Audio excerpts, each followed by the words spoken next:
If you look at the bottom list of episodes in TNG in general, but most especially in Season 4, this episode tends to show up a lot. And I can see why. Like, I went into this is the third time this happened in a row. It's like, oh man, I remember not liking this episode. And it's not a good episode. It's not the worst. Ron Jones's music helps a little bit, but it's really, like, he basically only wrote the one song for this. And so it's just the one song repeated. Excuse me. Marina Sirtis does some good stuff with it. Gates McFadden has one good scene. Patrick Stewart has several good scenes. And that's about the extent of the positives.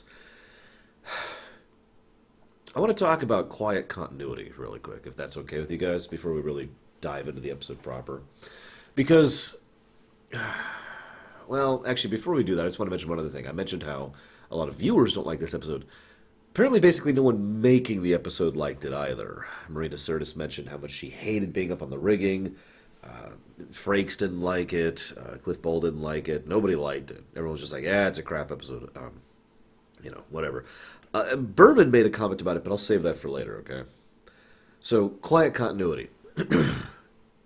Quiet continuity is the kind of thing that you're not really supposed to notice, but helps. Now, I've actually mentioned this concept before, but I don't think I've ever given it the proper name. It's the kind of thing where there's just something in the construction of a work or the background of it that basically adds a degree of coherence to it, right? I've mentioned this with regards to TNG because we have similar extras, or I should say the same extras playing the same roles across a large bundle of episodes. In other words, we get, the same ensign, or we get the same lieutenant over in engineering or whatever, and we don't really recognize that. It's not like our eyes are being drawn to that. Instead, it's more of a, just kind of a background thing. That's quiet continuity. But there's other forms of quiet continuity as well. And I bring this up in this episode because it's actually relevant to the episode. This is something I could have talked about at any other point, but, well, I've mentioned several times what is effectively headcanon of the course of the Enterprise D as it goes throughout the seasons, and it can be loosely followed. However, if you were to follow each episode literally, the actual course wouldn't look, I guess it would have been like this, and then we go over here.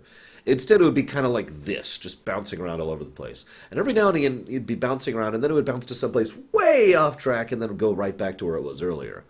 This is because the writers of Star Trek TNG were, well, I shouldn't say the writers. Rick Berman, let's just put this where it is, because I can definitively say this is Rick Berman, was very anti-continuity. In fact, even over on Deep Space Nine, which is probably the most continuity show we had until Season 3 of Enterprise, they were getting in trouble every now and again because of how much they were drifting into serialization. So, Rick Berman was very anti-continuity. We're not 100% sure why. There's a lot of conflicting reports on that. Berman himself has said it's because he wanted to please the suits, trying to make it look like it was their decision instead of his, which it is possible that that's true. I don't actually know 100%. I just don't trust a word out of that man's mouth. Excuse me. I'm being slightly exaggerative. The point is, quiet continuity is the kind of thing that does take effort to maintain, legitimate and real effort, but in my opinion is basically always worth it. See, I've referred to setting continuity several times before, and TNG is actually pretty good at setting continuity. Even in this episode, they refer to a weapon that they're trying to use to free themselves that was used back in Best of Both Worlds. Little stuff like that. The wine that Picard pulled out from family in the episode First Contact, obviously this is in the future, but after Inner Light, he's going to have that flute in future episodes. He's going to have, and there's aspects and artifacts in his office or in his room that are from previous, just stuff like that, right? The baseball on Sisko's desk, to use an example from over on Deep Space Nine, right? That's setting continuity. It's basically the same thing as quiet continuity, except on a, well, that's not true. It's actually a different concept to quiet continuity, which is why I'm mentioning it. It's a similar concept, because the idea is it's a bunch of background stuff, that it doesn't really draw attention to. It doesn't really matter. It's not serialized, but it helps to add that kind of background contiguousness, right? But the reason quiet continuity is different is because quiet continuity specifically has to do with times and places. In other words, trying to make a cohesive timeline and trying to make a cohesive geographic map effectively. Now, this is what TNG adamantly does not do. I've actually mentioned this before, I think on a DS9 episode, where, generally one season is supposed to be 1 year in universe, but that really doesn't line up. And if you actually sit down and map everything out, it really, really doesn't line up, and there's just continuity errors all over the place. Because on average, each episode is supposed to cover, between beginning to end of this episode and the next episode, a rough breadth of about 2 weeks. Give or take. Now, obviously, that's an average, but you get the idea. Problem is, that doesn't actually line up usually. And so you get issues like this episode where they stay at this place for over 10 days, and basically nothing happens in those 10 days. And I'll talk more about that in a second, and by in a second I mean several minutes. But the location thing is important too. So I know they don't really have an official Star Trek map. The one I've always been using in my head is one that's basically based off Star Trek Online's, because I think it's one of the most cohesive and coherent maps we've ever had of Star Trek, at least of the Alpha and Beta quadrants. Obviously, there are actually multiple Star Trek maps, and none of them are official. But if you're doing this kind of show, what I would do, this is just my personal thoughts, is I would basically have a map and track, okay, episode 3 is here, episode 4 is here, episode 5 is here, and make it so that there is a definable route. And thus you can reference stuff that's near there or change it, because it's not that hard to do this kind of thing. What you do, and this is speaking from a little bit of personal experience now, since I've had a little bit of experience working as a mainliner now, is you have your actual writers put in placeholders for dates and locations. Those are the two big ones. This is all about the quiet continuity thing. And then when the episode actually is ready to go, you sit down and you look at your map or you look at your timeline or whatever, and you say, okay, so this happens on this day, this happens on this day, and this happens in this location. You fill in the blanks, and then you go to the script and they mention stuff and blah, blah, blah. It's the kind of stuff, again, it's all background. None of this is really important. It's part of what I call polish, which I've been a huge fan of polish my whole life, especially the Polish, but Polish. I'm sorry, that's a dumb joke. I do like Polish people. That's not a joke. The polish is what I live and breathe when it comes to fiction. It's what differentiates good from great and great from amazing, in my opinion. You can have a perfectly functional episode of Star Trek, but if you have those little details and those little nice snippets and aspects and all that right there, that is what is going to elevate an episode above and beyond. For me, personally. That's in my opinion, obviously. And that's why I espouse this kind of thing, and why I think TNG really could have used this kind of thing. Now, DS9 kind of sidestepped this problem for the most part because it's right here. So they don't really have to keep track of the geography all that much, just a little bit, just the surrounding region. But TNG basically went out of its way to be anti-quiet continuity, even though it had good setting continuity. And what I mean by that is, well, again, if you were to map the path of the Enterprise, it would just be because no one was keeping attention. Because from the creator's perspective, no one was even keeping track of either variable, time or date or distance. So if you want, because no one cared, basically, because they were trying not to be serialized. So if you want an episode where we're like, oh, we're right near, a starbase, which is going to be happening, I believe, next episode, immediately following an episode where they're so far away that it's going to be a 2-week trip just to get a communication, which is this episode, then that's fine. Even though logically that doesn't actually line up, does it? You see the problem. It's not a big deal, and I'm not trying to make it a big deal, even though I've been talking about it for several minutes. But I wanted to really get this out here because I feel that, in all honesty, this is probably, for me, the single biggest flaw of TNG as a series, not counting Season 7, of course, because it just takes me completely out of it, because what I'm looking at now is a television episode rather than, something that is pulling me in. Polish is also part of immersion for me personally. Being able to feel that these events are more cohesive and more coherent helps believability, which helps my immersion. Again, just my opinion on the matter. But, so I've kind of been banging on about this. Let's go ahead and address the 2 points that are attached to this. One is the 10 days thing and one's the subspace thing, because this episode just completely throws both location and timeline out the window. How many of you guys have played Dragon Age 2? I actually don't know how many of you are going to have, or have heard me talk about it, or watch my lore run of it, incomplete though it is. I mentioned that because Dragon Age 2, it didn't really quite make a meme per se, but I'll never forget the 3 days later, or 3 years later thing that Dragon Age 2 did several times. And I have never stopped making fun of that or complaining about that, even to this very day, because I feel it is a massive flaw in the narrative. Why? Not because the time passed, that's not the problem itself, but rather the fact that nothing seems to have happened in the intervening period. In other words, 3 days pass, and yet for everything we see, hear, and interact with, it effectively has been maybe a day. 3 years pass, and it's been a day, right? That's the problem. There's only one, that's not true. There's one time gap that it shows that at least some things have changed. It's after the expedition. Other than that, all the time gaps are just, oh, hey, it's you again. What's going on? As if we had just talked to them yesterday. Nothing's changed. Nothing indicates in any way that time has passed other than a title card that shows up. The same problem happens in this episode. 10 days later, it's been 4 days now since we've been here, and then it cuts to scenes where they're trying to deduce what's going on, as if no time has passed, as if they've been doing nothing for the last 4 days. And then Picard comes up and said it's been 10 days, so another 6 days on top of that. And once again, everyone's acting as though nothing's changed and nothing's happened. They're just now finding out certain things. They're just now getting access to this. Now, we know why the time gap exists. It's the same general reason it existed over in Dragon Age 2, because for the purposes of the plot, they needed to show that a sufficient amount of time had passed. The whole purpose of the plot is the dream thing, right?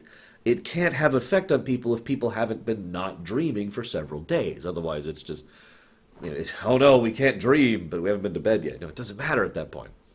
So, what I'm trying to say is the script is rough. It could have used a few more polishing passes. So the timeline is just doesn't really work. The second problem is the distance thing. We have sent off a distress signal, however, it's going to take 2 weeks in order for us to get a response back. What? Ignoring the fact that this is Star Trek, where people can, from DS9, contact Earth and have a real-time communication back and forth. Let's just ignore that for a moment. The base principle here is that subspace is way faster than warp drive, right? Which means, if we are to take this as read, as in 1 week there and 1 week back for the trip, as far as communication, that means it's going to take 1 week times X. I can pull figures from the actual technical manual if you want me to, but it's going to be quite a bit longer than 1 week for the Enterprise to get anywhere based on that, to the nearest starbase or to the nearest ship. Which would mean the Enterprise is way the hell out in the middle of nowhere. Which, again, doesn't line up with previous episodes or future episodes. And you kind of see the problem that I mentioned with this quiet continuity. Because the moment you notice it, it's like, well, hang on a second. It's like, one last parallel, then I swear I'll stop talking about quiet continuity for this episode. How many of you guys have been to Disneyland? Now, if you've ever been to Disneyland, you're not supposed to think that that's really there, right? Like, that doesn't really look like the castle. That doesn't really look like, it's a small world is what's coming to my mind immediately, because it's fake. Now, I'm not saying Disneyland is bad. That's not the point. Disneyland is its own thing. But it is definitively fake. The entire air and atmosphere of Disneyland is extremely fake. Probably on purpose, but the fact remains. And that's what I feel like bad, quiet continuity is like. Because at every point in time, I am reminded that I'm going through a ride, rather than trying to feel like I am actually involved in the experience. Does that make any sense? It's the same general equivalent. I am watching a TV show, rather than seeing a sequence of events that I could believe was actually happening. My suspension of disbelief has been halted by the fact that I can see the rivets. You know what I mean? That's the equivalent of this, and that's why these things kind of pull me out of it. And I wouldn't be talking this much about this quiet continuity thing, but A, I've been wanting to talk about it for a while, and this is a good episode to talk about it. And B, I don't have much to say about this episode. It's just not that good. The mystery of the episode is frankly lackluster, because in contrast to Clues, the mystery of this episode is, what's happening to us? Oh, it's a Tychon drift, but that's not the answer. Oh, it's the aliens, but they're not evil. Oh, okay. What? Like, there's no build-up to the mystery. It's just, we have no idea what's going on. We have no idea what's going on. We have no idea what's going on. And then all of a sudden, there's a scene where Data just explains, we're in a Tychon drift. Just, screwed that up. Like that. Just, hey, we're in a Titan's Rift. Okay. And then we have no idea what's going on. We have no idea what's going on. And then all of a sudden Troy hears the message like, of course, it's a message.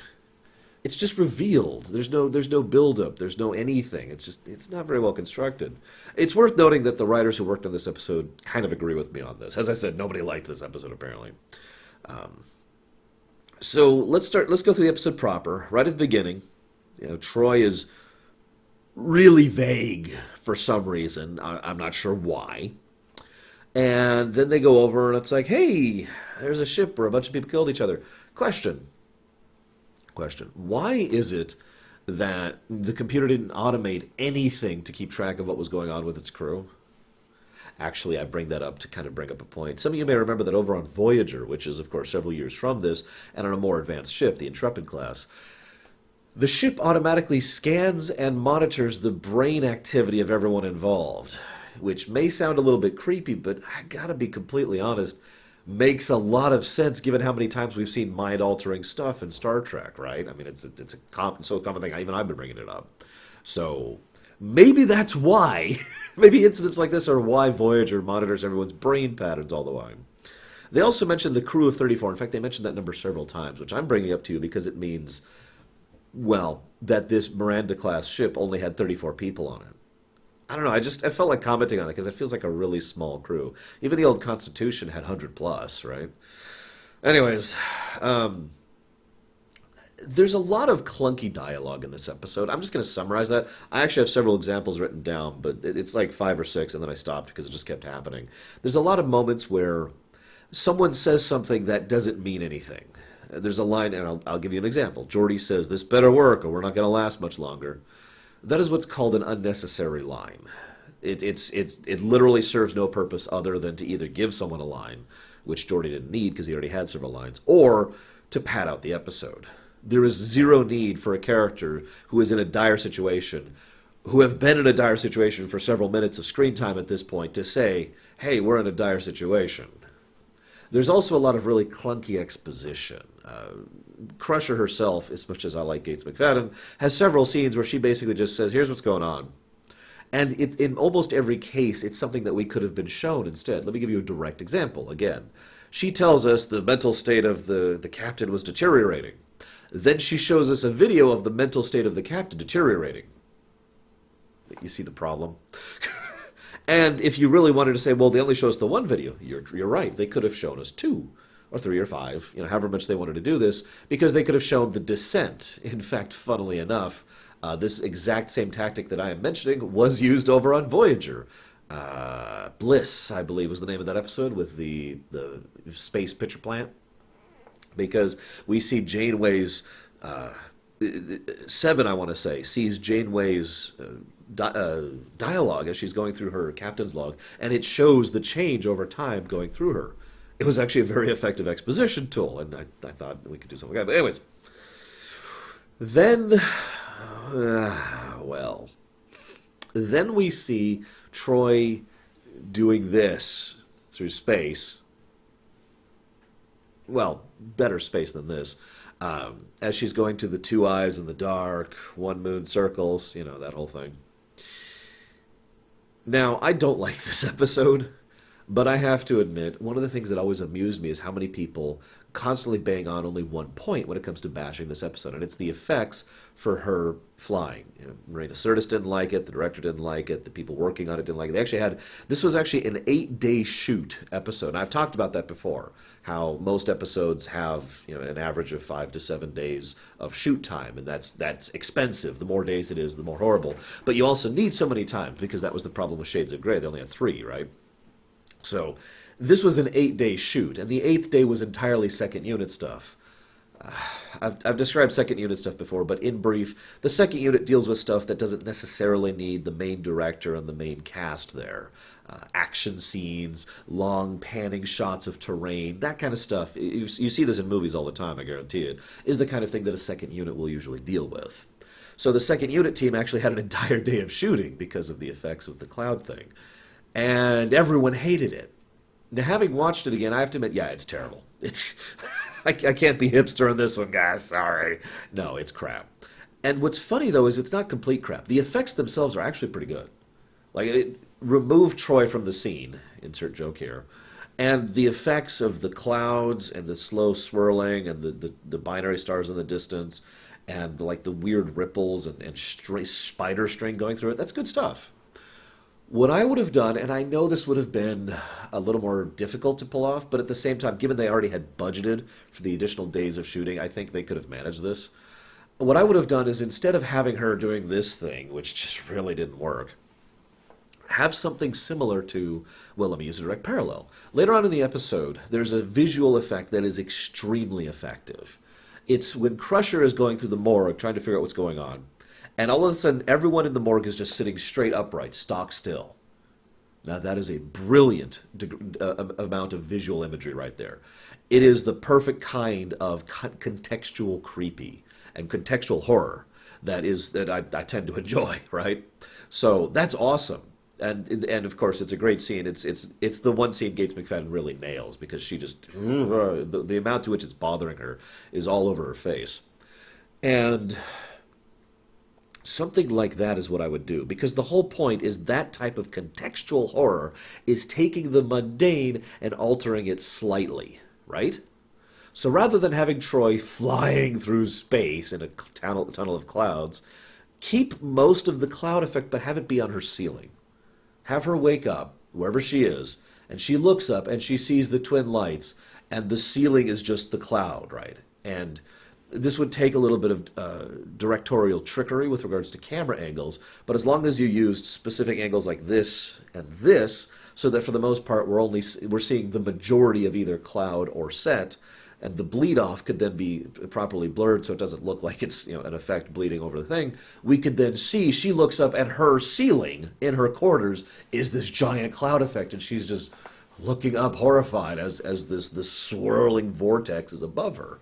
I think that would have worked a lot better. It wouldn't have involved the wire work, which apparently Marinosaurus absolutely hated. Food for thought.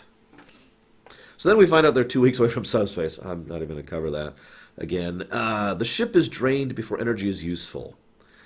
That's an interesting writer's trick. I've talked before how difficult it is to challenge the characters of Star Trek because of the amount of technology they have available to them. The solution here was basically, so it's going to drain the energy, but only when we use it, which is a neat trick because it means the ship isn't really in danger in the strictest sense of the word, except when it tries to escape. The Chinese finger trap thing, which I feel like I've heard that before. Anyways, so it's a neat little trick, but I have to mention this right here because this is when this occurred to me. How many other people were thinking of the episode Unnatural Selection when they saw this episode? Or the episode The Naked Now when they saw this episode? Because I've always felt there's vibes of both here. They have the come across the crew, something horrible happened to the crew, we have to figure out what happened to the crew, oh my god, it's a medical crisis, right? You can kind of see some parallels there. I know I'm stretching a little bit, but I don't know. It kind of bothers me when Star Trek does stuff like this. This happened over in Voyager as well. I pointed this out even. When it would basically repeat a crisis.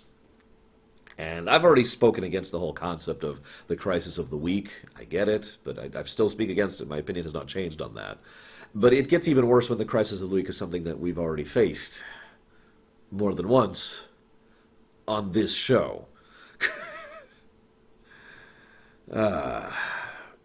Patrick Stewart does a really good job of portraying someone who is stretched thin. And I stress that very specifically because if you tell an actor to act tired, they will act tired. If you tell an actor to act bleary, well, that's a little bit different, assuming they're good enough to do this. And if you tell an actor to act like they're just kind of, their sanity is being stretched thin, then you're going to get a third performance. And no offense to the actors on this show, but most of the actors just come across as tired. Patrick Stewart manages to really, really well get across the idea of being stretched thin. Like someone who is just slowly losing his grasp on sanity. He's not tired, he's not out of it. He's just struggling, like at every scene. He does a really good job of it, and I want to give him praise for that. I also love the bit with the hallucinations. So I want to talk about the hallucinations really quick. Now, I don't mean anything by this, but how many of you guys have ever had actual hallucinations? Now, I have, but that's because I've been under the knife several times. I've gone in for surgery twice in my life. And the after effects of those drugs and oh my God, the morphine, there we go, that they put you under, it's actually kind of terrifying. Now, I don't know about you guys, and again, personal preference. I don't like being out of control of myself. It's one of the reasons I never got into drugs, alcohol, or anything like that, because I just don't enjoy the idea of being out of control of myself. And of course, because I've experienced it thanks to surgeries, I know I don't enjoy that sensation. But what I will never forget is the hallucinations. Because it was, and some of you will understand what I mean by this, of course, because you'll have experienced it. You know it's fake. You know with total certainty that what you're hearing isn't there, or what you're seeing isn't there, or in some cases what you're feeling. Sensation, right? And yet, it's so adamant that your body is basically automatically reacting to it as if the stimulus was actually there. And that's what makes them so damn dangerous and makes it so difficult. Why they have monitoring, why they have nurses check on you every now and again, is because it is such a dangerous problem that you need someone to be able to coach you through that, right? And so I actually feel a lot of sympathy for a lot of the actors in this, or the characters in this episode, especially Picard. My favorite one by far is when the ceiling is slowly coming down on him, which was a bit of visual trickery with the camera. Good work with that, by the way. They even did the lighting on Picard different to indicate that he was getting closer to the lights at the top of the thing, which was a nice touch. So that kind of thing, intellectually speaking, your brain, somewhere in your brain is saying that the ceiling isn't crushing me. But all of the input is telling you that that ceiling is getting closer and closer, and you almost can't help but react. It's one of the reasons I liked the Crusher scene with the sitting up in the morgue, because it was only sheer will that she managed to push herself through this, because intellectually, this is a hallucination, and she knows that. Still bothers her, but, right? So it's an interesting balance, and I just wanted to comment on that briefly. I also like the audio one. Dee-lee-loot. You know, he gets up, there's no one there, and he just starts ignoring it, and then you hear, knock, knock, knock. Come? Now, Picard actually admits, again, good scene, that he's going to rely on data for this. Given the amount of pride that Picard has in being the infallible captain, just admitting this has got to bother him. Then he adds on to that the personal story of having to watch his grandfather slowly succumb to what is effectively delusions. He doesn't actually say the word dementia, but that's implied.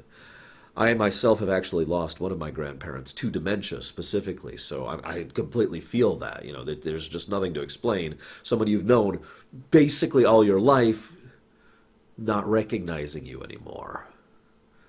I lost a grandmother to Alzheimer's, actually, so I guess I've got a twofer on that one. So you can see the kind of horror at the idea that that's happening to him. Again, Patrick Stewart nails it because he's Patrick Stewart. I know I praise his acting a lot, but I wouldn't if he wasn't a great actor. The point being, there's a couple of really good, quiet character scenes like that, which really helped to buoy an otherwise unremarkable episode, which is why I wanted to comment on it. So, I'm going to quote you something here. I like to pull out this book for quotes, so you don't think that I'm misidentifying. Whoops, it's actually the previous page. My bad. Here we go. Blah, blah, blah, blah, blah, blah, blah.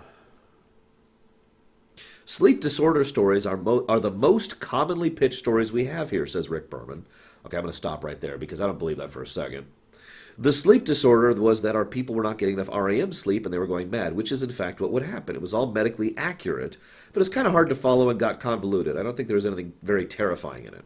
Okay, so first of all, if lack of REM sleep worked as described, this would be absolutely goddamn horrifying. And to completely contradict him there, I think both Stewart and McFadden get across very well how horrifying this really is. Second point. That quote fascinated me enough that I decided to spend a little time looking into the actual medical data on lack of REM sleep. You want to know what I found? Nothing. There's no conclusive research as of when I did the research for this, which was today, as to whether or not REM sleep has a significant impact on the body or the mind in any substantial way. Theoretically, it should, by what we understand of the brain, which is, of course, not that much, but at the same time, empirical studies have shown that it actually has no effect, that there are people who basically do not experience REM sleep and are fine. Now, I point that out because I know it's Star Trek, but when you're trying to base it on something that is real in real life, I mean, science fiction still has the science part of it, you know? There's a bubble there. But I found it funny that they couched this, apparently, on actual medical data, which, I mean, maybe people thought differently back when this was actually made. I don't know. What I find doubly interesting about that, though, is they could have gone a different route with this. They could have just made this straight up sleep deprivation, the inability to actually sleep at all. That, of course, you'd say, well, that would change the structure of the episode. Not really, because we actually do have a lot of hard medical data on sleep deprivation, and it doesn't just make you tired. It fundamentally changes the way your brain chemistry works. If you are forced, for some reason, usually some kind of chemical reason, to not sleep for an extended period of time, your brain just doesn't work the same after a while. And that could lead to the same kind of effects.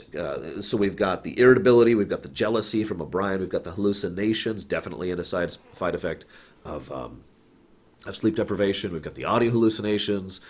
We've got the slow delusions of Randra forgetting stuff and spacing out. All of these things are actual real life consequences of sleep deprivation. Why not just make it so nobody can sleep? I know this sounds like a weird thing to bring out, but they're the ones who called attention to it, not me. Anyways, moving on. Looking at my notes here. The Worf suicide scene is another one of those good character scenes, in a vacuum. It doesn't quite fit up with the rest of the episode in any way, although it's good to know that the security team on Enterprise is once again useless, only showing up when the crisis has already been averted. But I did like that scene. Dorn managed to do some good stuff with that scene. Sirtis managed to do some good stuff with that scene. And we see that what's bothering Worf... To put it simply, I've heard one person complain that if Worf was afraid, he wouldn't kill himself, and to which I say, no, of course he wouldn't. Remember, this is not Worf who is afraid. This is Worf who is insane. This is Worf who is sleep-deprived, and as such, his brain just isn't working right anymore. And so he is legitimately in a state of what I would call despair. Because despair is past fear. Fear is, I'm scared of that, but... and then insert response here. Despair is, I'm scared of that, and that's the end of the sentence, because there's nothing you can do about it. Silence is the sound of despair, right? Thus, the idea of Worf being in a state where he feels he can't do anything about this situation, well, at that point, he's not really a warrior, is he? So it makes perfect sense to me. And it was a good character scene, like I said. As a side note, I like how Hagen, the other Betazoid, basically can't talk out loud anymore. That's just a nice little touch, that a Betazoid, when they're rendered insensate, can only speak mentally, that their vocal voice has basically died out. I just kind of like that. As an aside, though, why is every species affected basically equally by this? We know with total certainty that at least humans and Klingons are. There's more than humans and Klingons on this ship. Anyways. Data makes a quick comment saying that there's no technology to block telepathy. Why? I know that sounds like such a strange comment, but telepathy has existed in the Federation since before it was called that. The Vulcans, right? Just to go way back. Why has no one ever bothered to develop some kind of anti-telepathy tech? Don't tell me they couldn't. Maybe Section 31 has it. And I'm going to just kind of wrap this up quickly because the episode does that. It's so strange. So, first of all, Guinan shoots, and oh my god, it was an embarrassing special effect. I feel like they blew all their money on the shooting, because there's just some obvious GIF of sparks flying off the gun. And it was kind of a neat scene for Guinan, but otherwise it was just, what is the hell with that special effect? Oh yeah, apparently Guinan isn't affected by this either, because she's Guinan. I'm actually okay with that, but whatever. Why don't they ever discuss destroying the Britain, by the way? They need a big explosion to get away, right? So, wouldn't a antimatter reactor self-destructing, like a warp core breach, wouldn't that be a really big bang to get them loose? It just bothered me the whole time. They never even bring it up. They never even come back for the Britain, because what happens is they push the hydrogen in, and then they failed. Fake out, no, it's actually cool. They get away, go to sleep, the end. And the episode just stops, just out of nowhere. It was really weird. It felt like they had kind of dragged things out. No, we're at the end. Stop. This script needed a couple more passes. You know what I mean? I'm sorry for talking so much about it. I swear I only have long episodes when I have an episode I really, really like or really, really don't. Thankfully, we're getting into some better stuff next time, at which point I will see you there.